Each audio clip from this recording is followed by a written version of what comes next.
जैसा कि हम सब जानते हैं, दिवाली का त्यौहार क्यों मनाया जाता है। इस दिन भगवान राम, माता सीता और लक्ष्मण अयोध्या वापस आए थे। पर मेरे मन में एक सवाल आया, दिवाली की हर शाम गणेश लक्ष्मी की पूजा क्यों की जाती है।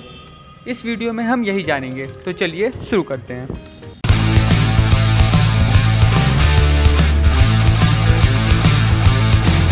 दिवाली का पर्व आदिकाल से मनाया जाता है। इसे संसार में खुशी का प्रतीक माना गया है। दिवाली के दिन अन्य कई इतिहास भी जुड़े हुए हैं। भगवान श्री कृष्ण ने इसी दिन शरीर मुक्त हुए। जैन मत के अनुसार अंतिम तीर्थकार भगवान महावीर, महर्षि दयानंद स्वामी ने दीपावली को ही निर्वाण प्राप्त किया। लेकिन हिंदुओं का मत है कि दिवाली के दिन राम जी ने विजय होकर अयोध्या लौटे थे। उनकी खुशी में घी के दीपक जलाए गए और खुशियां मनाई गईं। राम, लक्ष्मण और सीता के वापस आने की खुशी में दीपावली मनाई जाती है। तो इस दिन राम की पूजा क्यों नहीं की जाती? सिर्फ लक्ष्मी पुत्र गणेश, विष्णु पत्नी लक्ष्मी, सरस्वती का ही पूजन क्यों किया जाता है? आइए हम बताते हैं इस रहस्य को। युगों पुरानी बात है, जब समुद्र मंथन नहीं हुआ था। उस दौरान देवताओं और राक्षसों के बीच आए दिन युद्ध हुआ करते थे। कभी देवता राक्षस पे भारी पड़ते तो कभी राक्षस देवता पर। एक बार देवता राक्षस पर भारी पड़ रहे थे, इस कारण राक्षस पाताल लोक में जाकर छिप गए। राक्षस जानते थे कि वो इतने शक्तिशाली नहीं है कि देवताओं से लड़ सकें। देवताओं पर महालक्ष्मी अपनी कृपा बरसा रही थी। माँ लक्ष्मी अपने 8 रूपों के साथ इंद्रलोक में थीं, जिसके कारण देवताओं में अहंकार भरा हुआ था।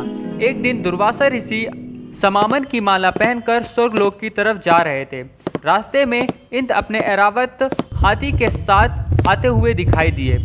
इंद्र को देखकर ऋषि प्रसन्न हुए और गले की माला उतारकर इंद्र की ओर फेंकी।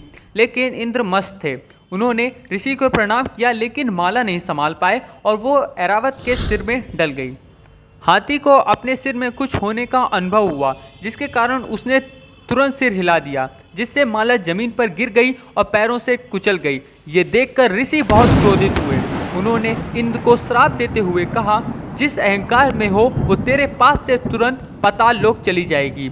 श्राप के कारण लक्ष्मी स्वर्गलोक छोड़कर पाताल लोक चली गई। लक्ष्मी के चले जाने पर इंद्र व अन्य देवता कमजोर हो गए। राक्षसों को माता लक्ष्मी को देखकर वे बहुत प्रसन्न हुए। राक्षस बलशाली हो गए और इंद्रलोक पाने के लिए भिड़ने लगे। उधर लक्ष्मी के जाने के बाद में इंद्र, गुरुदेव बृहस्पति और अन्य देवताओं के साथ ब्रह्मा जी के पास पहुंचे। ब्रह्मा जी ने लक्ष्मी को वापस बुलाने के लिए समुद्र मंथन की युक्ति बताई। देवताओं और असुरों के बीच समुद्र मंथन हुआ। हजारों साल चले इस मंथन में एक दिन महालक्ष्मी निकली। उस दिन कार्तिक कृष्ण पक्ष की अमावस्या थी। लक्ष्मी को पाकर देवता एक बार फिर से बलशाली हो गए। माता लक्ष्मी का समुद्र से आगमन हो रहा था। सभी देवता हाथ जोड़कर आराधना कर रहे थे। भगवान विष्णु भी उनकी आराधना कर रहे थे। इसी कारण कार्तिक अमावस्या के दिन माँ लक्ष्मी की पूजा की जाती है।